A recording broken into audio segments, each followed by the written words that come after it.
Welcome to the second hour of Chip Off the Old Rock here on WWFM 89.1 HD2 Trenton, WWNJ 91.1 HD2 in Toms River, New Jersey, and as always, streaming online at jazzon2.org.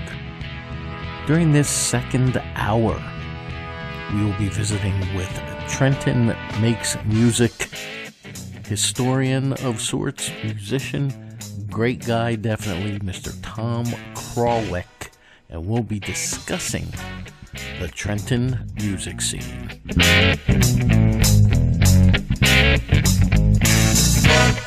Okay, welcome back to Chip Off the Old Rock, hour number 2. And during this hour, I have a very, very special guest. He's a gentleman that has been involved with and around the Trenton, New Jersey music scene forever, and has lived it through the eyes of a musician, as a historian, as a collector. I hope I got all that stuff right, and I'm sure you'll tell me in a second. Welcome, Tom Krawiec, to Chip Off the Old Rock. Hello, buddy. How are you? Hello, my good friend Danny. It's great to talk to you, man. And let me tell you first, I'm just very honored that you even asked me to be on the show. Uh-oh. I'll take that as a compliment, but why is that?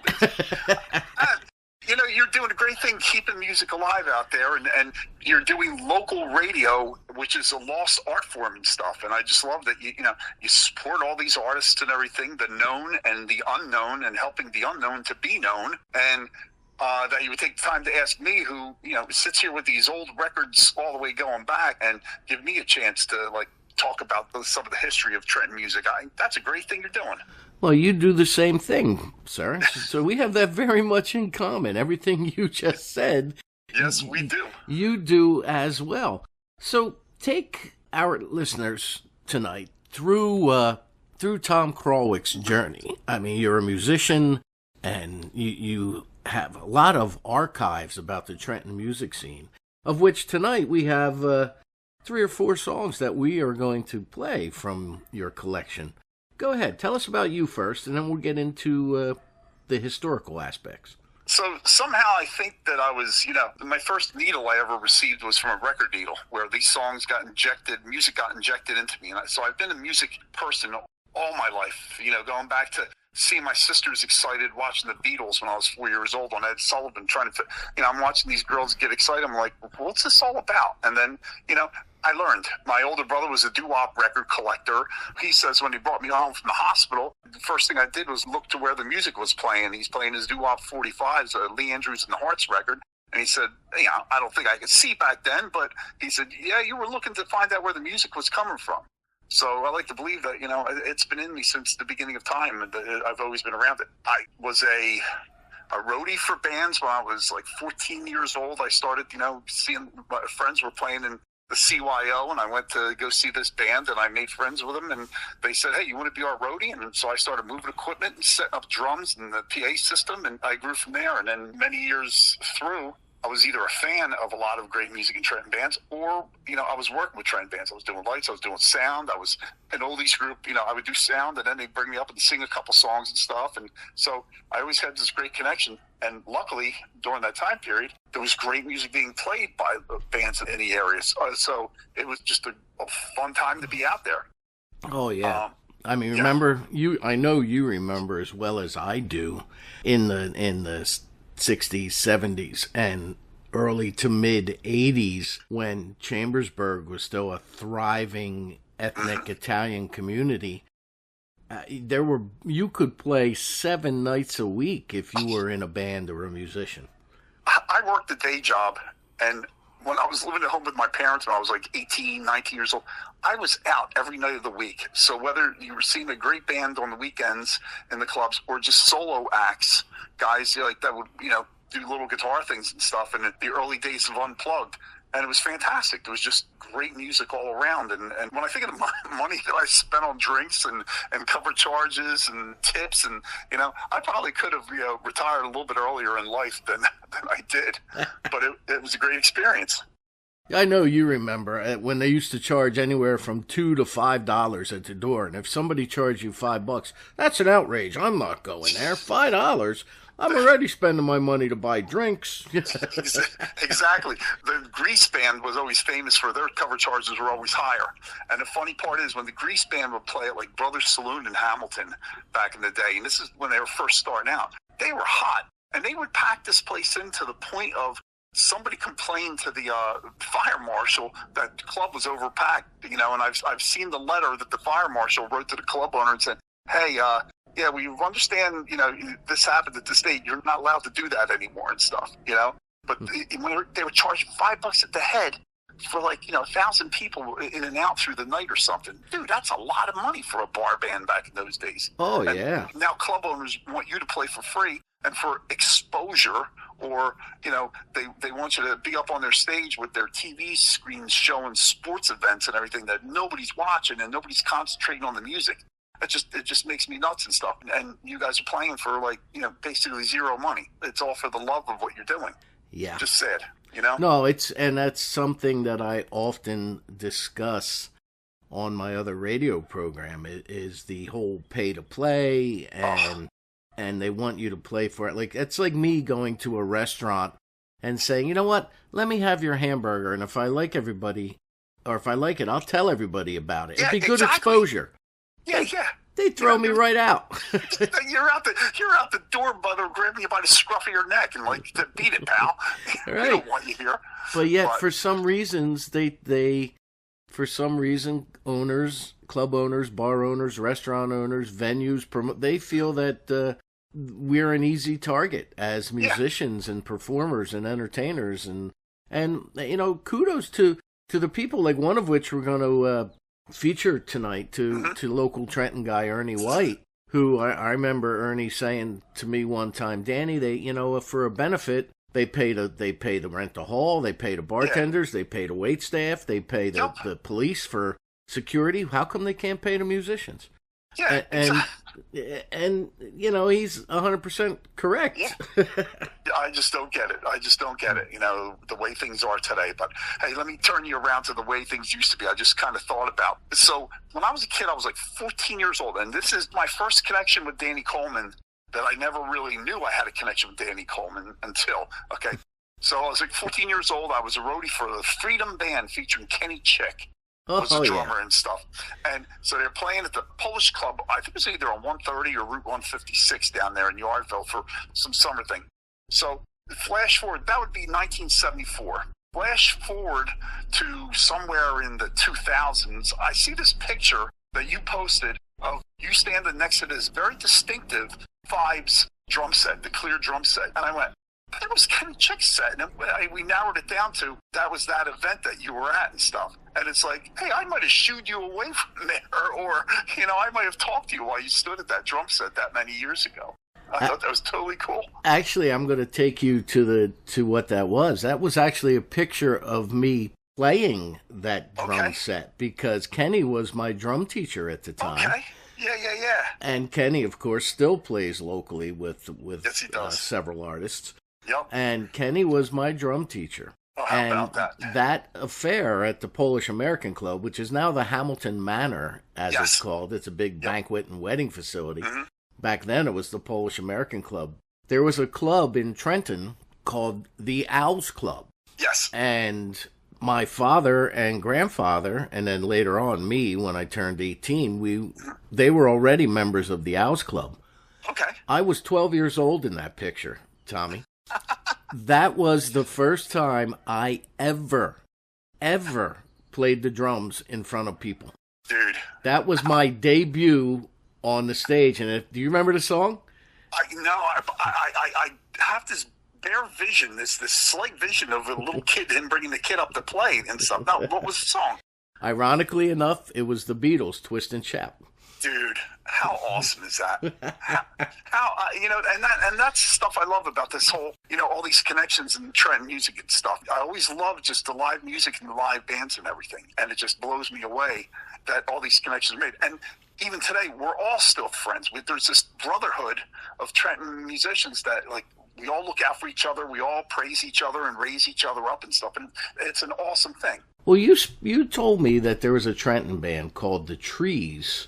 Yes. Which began your 45 RPM collection? So that goes back. One of my older sisters was going to Trenton High, and she was dating a drummer from Ewing Township, who was in this band called The Trees.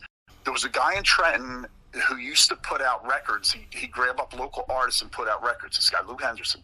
So The Trees were one of the artists on his record label. So he recorded just 2 songs from them, and that they had self-written and self-recorded. So my sister, 1967 or so, or 66, she put that record in my hand for the first time. And that became the start of my fascination with local music. It was like the Beatles were out there. The Beatles were on TV and all this stuff. But these guys are like right down the block. Like I could go see them. They came to my house and had dinner, So this was my start for local records. So it probably, and this is the song I love you to play. It's probably the catalyst for, or it is the catalyst for my fascination with local Trenton music. And it's a pretty good record for the time if you listen. Yeah, The Trees, Don't Miss the Turn, the song is called, correct? You got it. Don't Miss the Turn. And it's a little bit progressive for the time that it was out. It wasn't the Beatles, yeah. It was, they were moving up the timeline and the style of music. So looking forward to hearing it. All right, well, we're going to play that right now. If you're just tuning in, this is Chip Off the Old Rock. My guest during this hour is Tom Krawiec, a historian, I guess we could say, or a collector of all things Trenton music. And here's a band that inspired him to begin collecting music, The Trees, with Don't Miss the Turn. It's a drag to ask me how I got up here. I can't explain to you the way until my mind's clear. Put it down. You're miles away in a world all your own. There's thousands around, but still you're alone. Please, please, don't miss the turn to my mind. To find the way will take all night, so pack a bag, dear. Along the way you'll see some things that you will fear. Close your eyes, you can't fight it. You're miles away in a world all your own. There's thousands around, but still you're alone. No, don't miss the turn into my mind.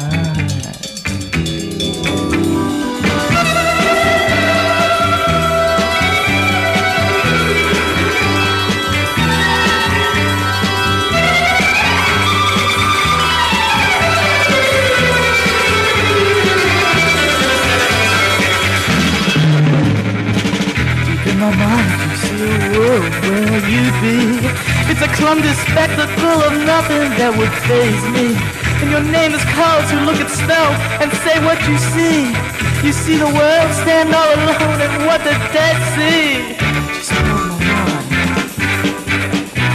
You're miles away in a world all your own. There's thousands around, but still you're alone. You're miles away in a world all your own. There's thousands around, but still you're alone. Please, please, don't miss a turn into my mind. Don't miss a turn into my mind. Oh, I'm on a one-way trip. Don't make a left turn, yeah. No. Don't miss a turn, don't miss a baby. Well, there they are, The Trees from Trenton. Do you remember who was in that band, Tommy? That was actually the fun fact of that is, so they were led by Lon and Derek Van Eaton. And Lon and Derek have the claim to fame. They put out an album later on with a group called Jacob's Creek, which my brother-in-law also played in drums as within. And my brother-in-law at the time was Timmy Case. He went from being the boyfriend to the brother-in-law. And his name's Timmy Case. Great drummer. So they went on to record an album on Columbia called Jacob's Creek, which led, was critical acclaim. But, back then, record labels didn't hold on to you if you didn't have big hits on it. But Lon and Derek, two brothers, went into a house over on Stuyvesant Avenue, I think it was, and they recorded demos to start shopping out to record labels. The demo ended up in the hands of George Harrison at Apple Records, when Apple Records was just beginning and they were just starting to sign different artists.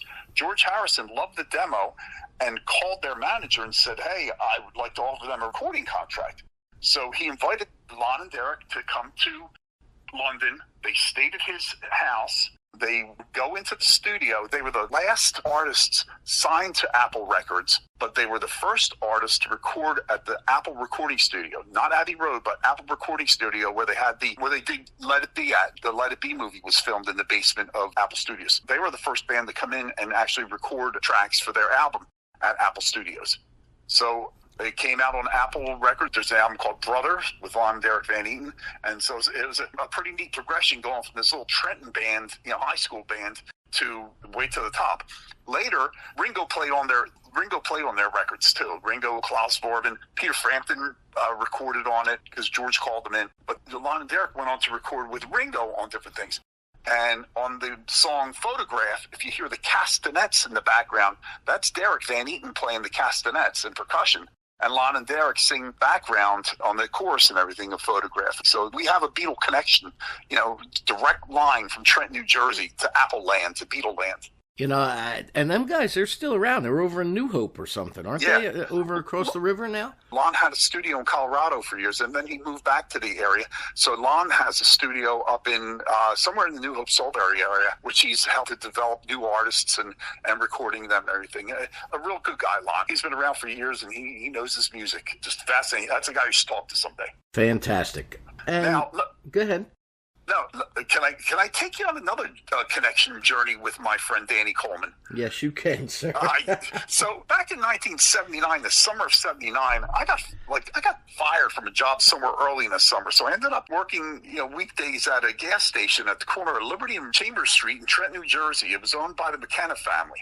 So I'm pumping gas all summer and hanging out, and the son of the owner was Tommy McKenna, and high school age, 16 years old or so. And he came up to me one day, and he knew my affiliation with music and bands and stuff. And he goes, hey, Tom, I got this tape of my friends. They recorded some music in the studio and stuff. Could you listen to it and let me know what you think? And I'm like, sure. So, he hands me this cassette, and it says Valhalla on it. And he said, yeah, they're my friends from high school. So I took it home and listened to it, not expecting it. Just figured out. And I was blown away by what I was hearing. Here was these kids. I know the older guys were recording stuff, but these kids actually went into a professional studio, worked with the great Tommy Maralda, who is a legend to music to this day. But Tommy walked these kids through and made this really nice little cassette of songs and everything. I'm like, this is fascinating. This is great. So then as things would go on, Valhalla would, enter contests at WPSC radio and get their songs played on the radio. And I always thought that was a fascinating thing. The drummer of this band, Valhalla, was this little kid named Danny Coleman. So, we go back even to that. We have this connection and stuff, but just a great little recording. You took me back there because I never knew you worked for the McKenna family. Yeah, it was a brief one summer during the summer, and by the end of summer, my mother's like, yeah, you need to get a real job. I think I made like $20 a day. The dad would hand me $20 at the end of the day, and I would end up at Brothers Saloon drinking beers, drinking Heinekens, and playing pinball until that 20 was gone. And I would go back the next day and make another 20. But the things you could do when you live at home with mom and dad back in the day, right. I got away with. Well, yeah, and back then you could also go out and hear music anywhere Yes. and everywhere, all styles. I mean, all varieties. Yep. The thing with Valhalla, Yeah. and I'm not sure if you know this or not, but the only one who had any formal musical training at all, the only ones were myself, because I had taken lessons from Kenny Right. Chick, and the bass player, Eddie Pantaleone. Who let me, for a side story, in 1977, I had a summer job working for the city of Trenton, and I was working with Eddie's dad at that job and stuff, Ray Pantaleone. Right, and Ray used to, as a side gig, used to play the organ up in front of the organ store, the Hammond store up in Quaker Bridge Mall. How cool is that? And so did a member of Ernie White's band, Wind. He worked up there too as one of those guys standing out front, Eddie Karwatsky. Oh, that's cool. So and now, ironically enough, Eddie is a supervisor for the city of Trenton in their traffic division. So It's funny how it all comes around. Yup. Yeah, yes, it does. I love it. But that band, none of us had any, like Joey Kilday and Joey Bogner were self-taught guitar players. Tommy Glover's father and mother were very musical. And Tommy, out of anybody I've ever performed with or played with over the years, Tommy Glover had perhaps the best ear. We would be doing bar gigs later on when myself and him and Joe Kilday kind of got back together and did a little trio thing. We'd be doing bar gigs and people would shout out a request and he would hum it to himself. Next thing you know, he's playing the tune. You know? So the talent level, although not outstanding in that band, we had a very good rapport on stage and we had a personality. Which is how, we wound up with Tommy Moraldo. One of the things you may not know about that recording, which I guess we're going to play shortly, but unfortunately it's like a 7-minute opus, which you have edited down to about 4. I did an AM radio edit on it for a radio show I did once before with somebody, and I think I nailed it. Well, which I will get to that one in a second, but during that midsection, that is like where I guess you could call it the bridge of sorts, where there's the slowdown, a gentleman by the name of Mike Vitella, who I introduced to my cousin back in the 70s, and they are still married to this day. Mike was my neighbor, and his brother, Rock, was a drummer. They were a guitar player, and I would go over there and hang out and watch them jam and so on and so forth. But Mike played all of those blues riffs that you hear in the background, all that lead guitar. Yeah. Great stuff. And that was Mike Vitella. So, yeah. And Joey Kilday actually contacted me about you when you went on that show with our friend Randy Now, who, of course, owns Randy Now's Man Cave in Hightstown. And he's like, this guy Tom, he wants to play Valhalla, and he's going to send me the CD, and he was all excited, and that was a great show, by the way, because you focused on Trenton music. Always, and what's funny is, so people always ask me like, where do you get this stuff? For years, like especially the tapes and everything, I would always ask the guys for like a copy and stuff. When Bruce Foster would be working in Moraldo's, I get, hey, can I get a copy of that stuff? He's like, yeah. My friend Steve Mosley gave me a bunch of stuff. Or I would get stuff from Jeff Gunther from the days with Wind and everything. But I was the guy who held on to all this stuff. Like these guys don't even have most of this stuff. I held on to this for years. And when the internet started coming and music was able to go up online on YouTube, I'm the one who figured out how to get that stuff up there, in its form.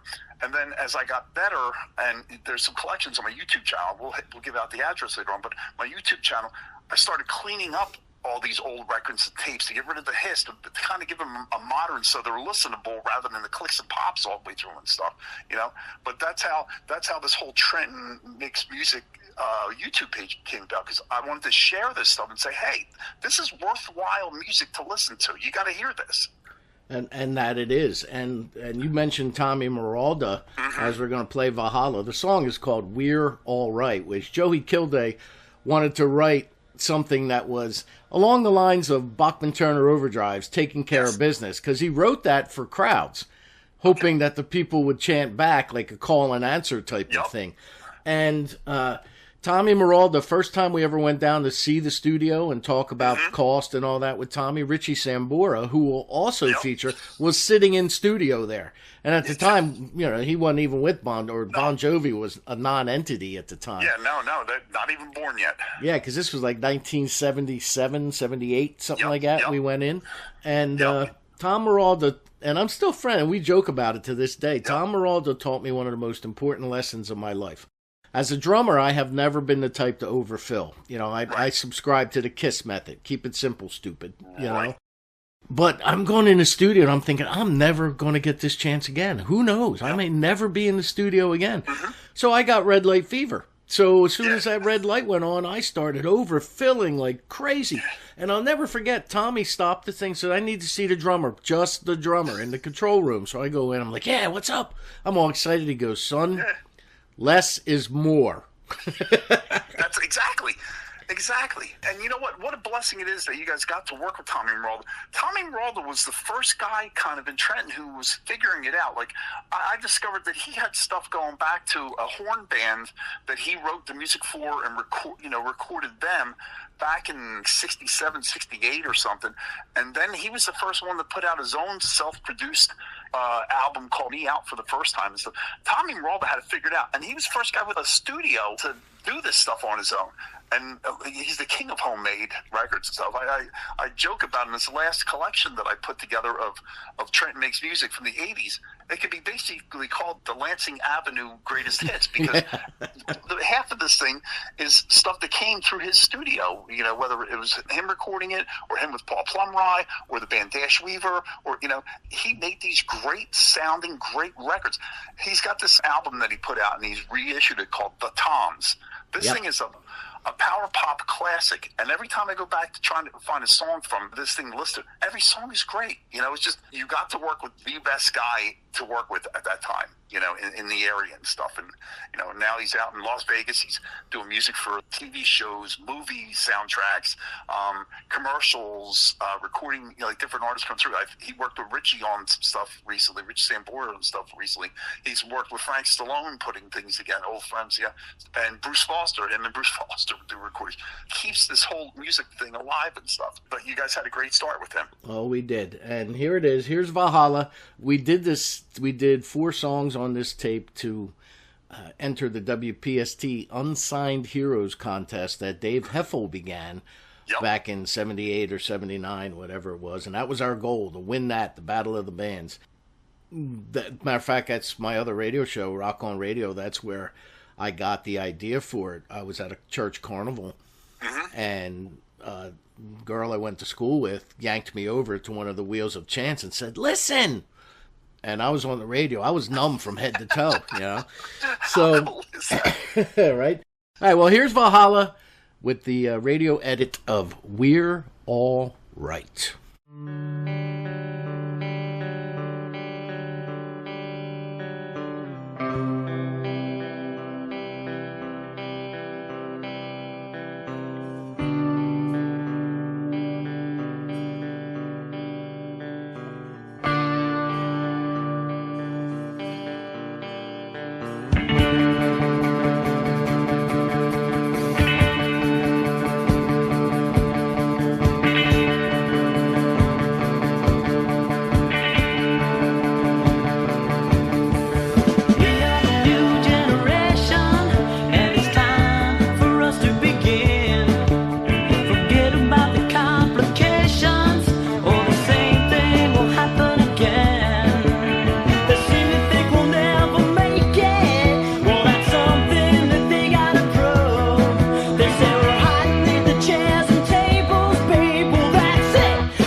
Hey, welcome back to Chip Off the Old Rock. Once again, I am here with Tom Krawiec.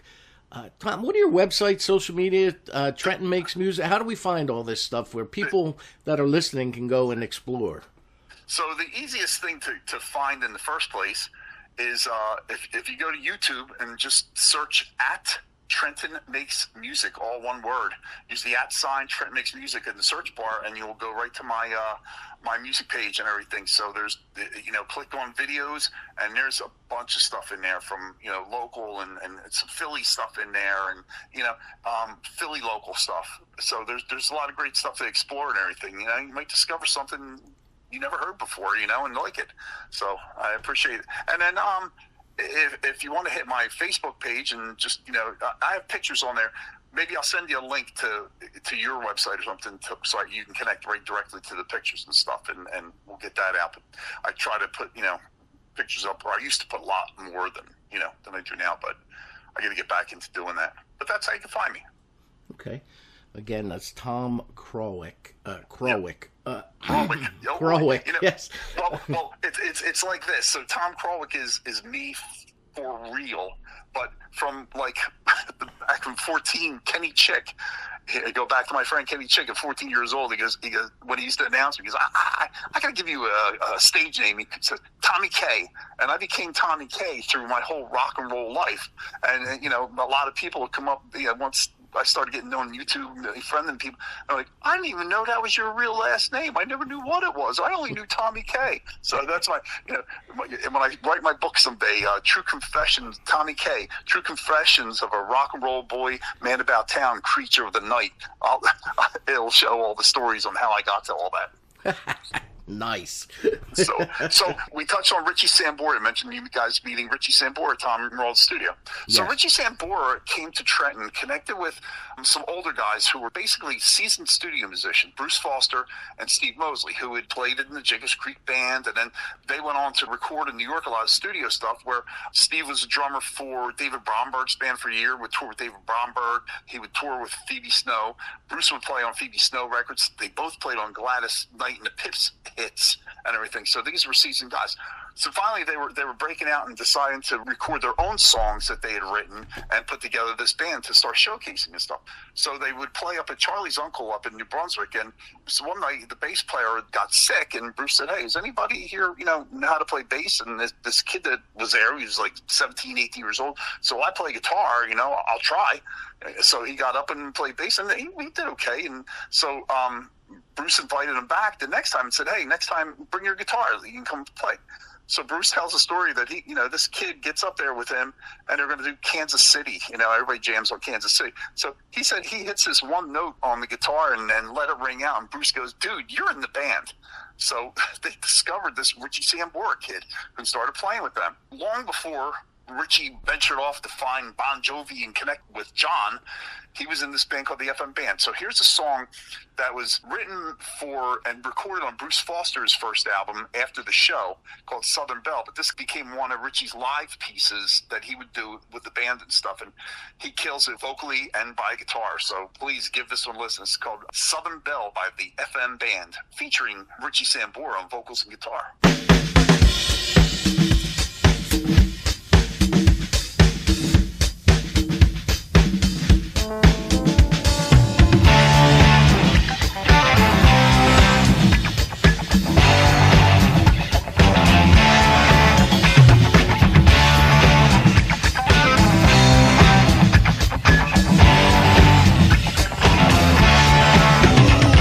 Screaming out of Georgia in a daddy's Cadillac.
Okay, Richie Sambora, song called Southern Belle. Now, that was with the FM, but what band was that with? That was with what's called the FM band. That was the Foster Mosley band. And that was sort of a Trenton supergroup because Bruce Foster, Steve Mosley put it together, and they got in Richie Sambora.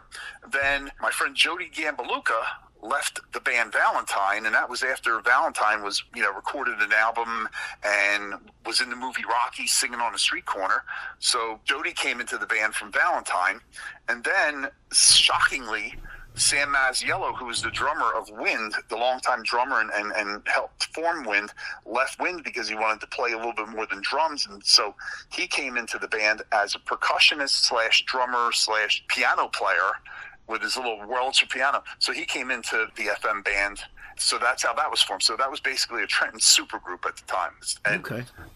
Okay, so now I want to switch gears for you, and I would be totally remiss if I didn't play a song from Wind, who were, probably my favorite band. And they were probably the top band in Trenton, New Jersey back in 77, 78, 79. They were a top draw. Everybody loved to go see Wind. Of course, the guitar player, lead singer was Ernie White, my longtime friend and everything. And they had it, and everybody loved it. And Ernie still has it and still out there playing and tearing it up, forever and everything. So in 1977, Wind went into the recording studio with the goal of cutting a 45. Some, local bands are starting to do that now. They could put out a 45 to run and sell at their shows. They recorded one of Ernie's songs that he actually wrote on piano and plays piano on instead of guitar, called A Good Man's Hard to Find, that he wrote with this guy, Bert Stronsdorf. They recorded the record. They did the flip side, a great song called Class Reunion, and the record gets pressed and comes out. Ernie gets it when they were all excited. They got their first try at it, and they take this record and put it on the turntable and drop the needle on it, and his voice sounds, as he described to me, I put it on, and it sounded like Donald Duck singing. What had happened somewhere between the recording tape and the mastering of the vinyl for the 45, cutting the wax, it got speeded up. There was a mismatch in the speeds. So it was probably just like a half higher and stuff, but it was enough to push his voice up. So they were horrified. They spent this money and did it, but they didn't have the money to redo it. This little record label's not going to redo it because it was their self-paid record label. So years later, as I got good at, messing with all these songs and cleaning up the record, I said, let me see if I could drop this down into its original key. So I get my guitar out, tune it to E, or I think it was E that it had to be, and played the note until I got this tape in line with the proper pitch and proper speed, So now that's the one I put up online because I want everybody always to hear this. So this is a world exclusive. I think it's the first time that this is being played at its correct speed. And the last time I think that it was played at the wrong speed was by Jay Sorensen on WPST on a rate a record thing that PST was doing back then. And I think it actually rated pretty high because everybody in Trenton called up PST, much like the Valhalla getting the votes for the top band, back in the PST radio days and everything. But this is one of my favorite songs of all time, and Ernie seems to play it for me. I'll walk into a place and, he goes, let me send this out to my friend Tommy Cake, and he'll play this song. It's called A Good Man's Hard to Find. Well, with that, Tommy, Ernie performed that. You remember Teddy Z, of course, correct? Yep. Right? Yep. He, right after Teddy Z passed away, myself and several other local musicians got together and put a tribute day together for him at the Ivy Tavern in Hamilton there. And unfortunately, I was the MC, but I couldn't stay all day. I had a gig myself that evening. So I performed with a couple of bands and MC'd, and then I had left. But from what I understand, Ernie played this song at the Ivy that night in honor of Teddy Z. And it's... Ernie has probably put his finger or his stamp on half the guitar players. By far. In this area, and I dare say beyond, because I remember when I was a kid, the guy you went to see was Frank Hipp over on Hamilton Avenue. And now it's Ernie White. I took Yep. lessons from Ernie White. I took that, so on and so forth. If you go to the Asbury Park area, people, until he moved, people were taking, Sonny Ken was the guy that you went and took lessons from. Yep. But in this area, it was definitely Ernie White. And Ernie, of course, always put together a killer band, even after Wind. He progressed. So he went from Wind and joined probably one of the biggest bands in all of New Jersey, Sam the Band. They had already recorded an album on Casablanca Records. They were signed in the back room of Great Gildersleeves and dressing room Great Gildersleeves between sets by Neil Bogart himself, the president of Casablanca Records. He came to the thing and signed the band right in the back room, laid out a record contract and said, "Here you go, boys, sign away." So Ernie came into Sam the Band later on. They were kind of moving into a more of a rock and roll flavor. And one of the first things that Ernie did was go out to the famed Caribou Ranch out in Nederland, Colorado, where Chicago, the Beach Boys, Elton John, Joe Walsh, where they all recorded. Casablanca put him up out there and said, "Okay, start working on an album." One of his first things with them was recording an album with them. On my Trenton Makes Music thing, I have the second album, which never came out. Like, somebody had found the tape at Casablanca and sent it to Ernie, and then Ernie turned it over to me, and I put it up online and everything, years later and everything. But it's a great album to listen to. And then Ernie goes on to record another album with a great band called Aviator, which, they were pretty much darlings, for a few years and everything. And they put out a great album in the 80s and everything. So I have some examples of that probably on one of my YouTube videos and stuff. But yeah, he's the man. He's God-given talent and has had it forever. Well, and so the song kind of fits. A good man's hard to find.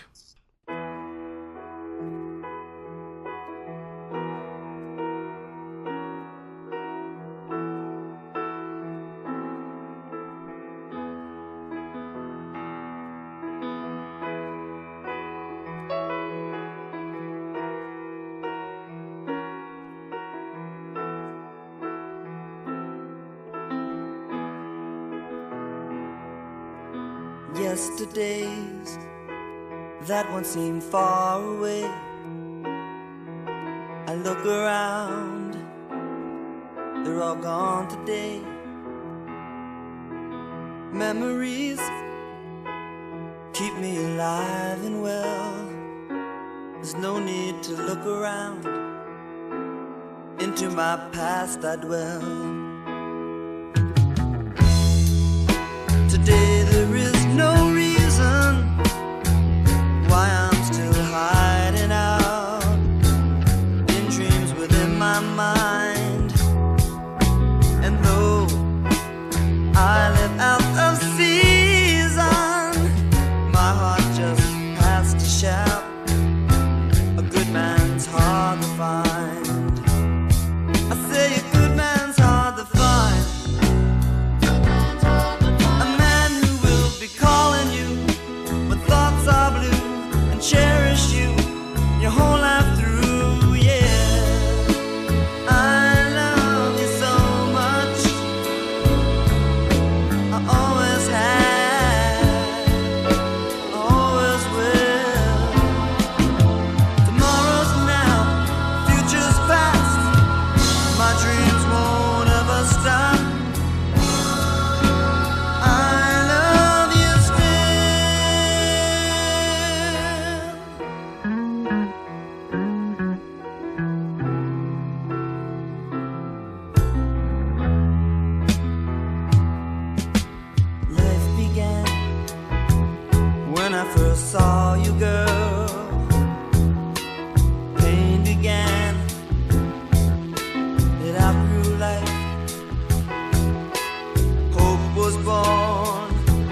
yesterdays that once seemed far away. I look around, they're all gone today. My love can span the bridge of time. You crossed it just one time and left me far behind.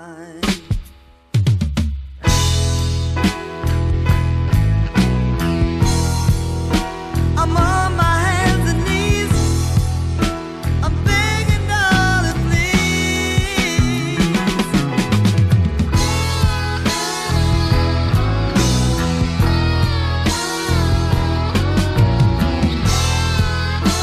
A good man's hard to find.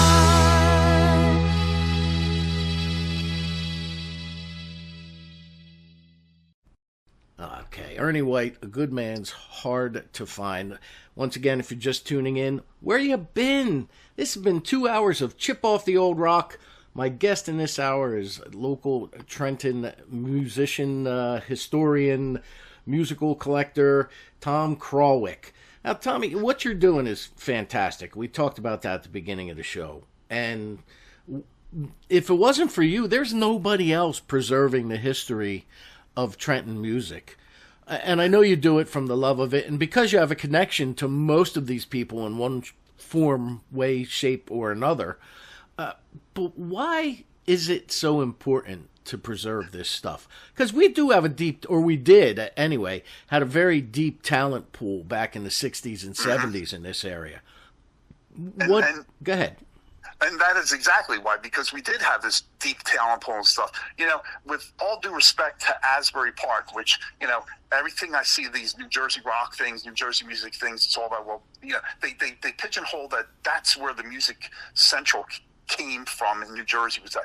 No, I'm sorry. Trenton, New Jersey, over on the west coast of New Jersey, had an incredible amount of bands, you know, that came out of here and did cool things back in the day and, you know, built up a basis of strong music and everything. Guys like Duke Williams in the Extremes. Duke Williams was actually a kid named Chris Holmes and had a band called Galaxies 4.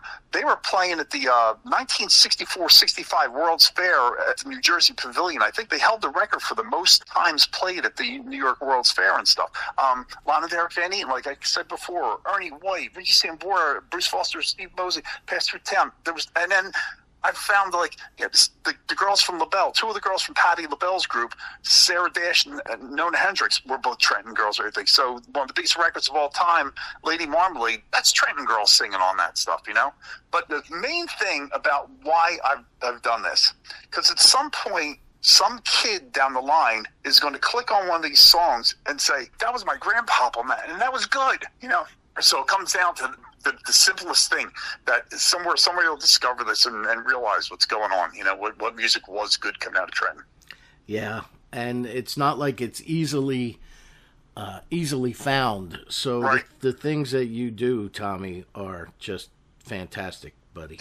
And plus, I love this music. There's so many good songs, and you know, I could do 2 hours straight and playing something. This is why this is good, you know, to me and stuff and everything. So I just love actually listening to it. I'll discover things once in a while. I'll find some and send whoever it is and say, you know what, that was really freaking great. I just listened to something, and you know, it makes them feel good about it too, like that somebody remembered something they put their heart and soul into. So that's why I do it. That's great. Well, Tommy, we have to wrap it up, my friend, unfortunately. Cool. But we do have to start heading towards the wrap-up, like I said. Tommy, it is always a pleasure to speak to you. I could go on for hours with you about this whole thing and what you're doing and the Trenton music scene. Matter of fact, we get I'll give you a call again because, you know, perhaps this fits another format that I have as well. Right. So we'll talk about that. All right, if you just are tuning in, my guest this evening was Tom Krawiec with a great tour through the Trenton music scene, Trenton, New Jersey music scene. And again, your websites, Tommy? So the best way to find me is go to YouTube. Look for Trenton Makes Music. You can search for @ Trenton Makes Music, and you'll find my you'll find my videos and everything, and go explore. There's a lot of great music on there. That there is. All right, Tommy, thank you so much, man. Talk Danny, soon. thank you. All right, buddy. Bye-bye. Bye.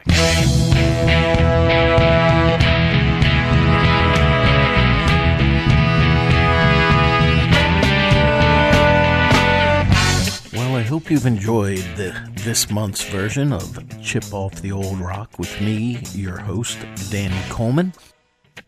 I am always humbled by the amazing people that I get to speak with. During the first hour, you heard Saturday Night Live band member Christine Ullman, also known as the Beehive Queen. Christine and I have been friends for, a number of years now. I never tire of hearing of her stories. During the second hour, though, you heard me wax poetic of sorts with Tom Krawiec. Tom has been active in the Trenton music scene since the late 1960s and early to mid 1970s. His record collection and his knowledge of the things that went on when Trenton had a thriving music community, which it still does today, just different. Things are always different as we get older, or at least our perspective of things seem to be different as we get older. So once again, I want to thank you for tuning in to Chip Off the Old Rock. You can also find me here on WWFM every Monday morning at 7 a.m. and every Monday evening at 7 p.m. when I bring you Danny Coleman's Got the Blues, 7 a.m. and 7 p.m. Eastern Time, right here on WWFM and jazzon2.org. If you'd like to get in touch with me and reach out to me with possibly a show idea, or just to say hello, you can do that by going through the station, danny@jazzon2.org. My email is danny@jazzon2.org, or by going through my website, dcror.com. I look forward to August, the third Sunday of every month, right here for Chip Off the Old Rock. Thank you so much for listening this evening, and we'll see you again soon.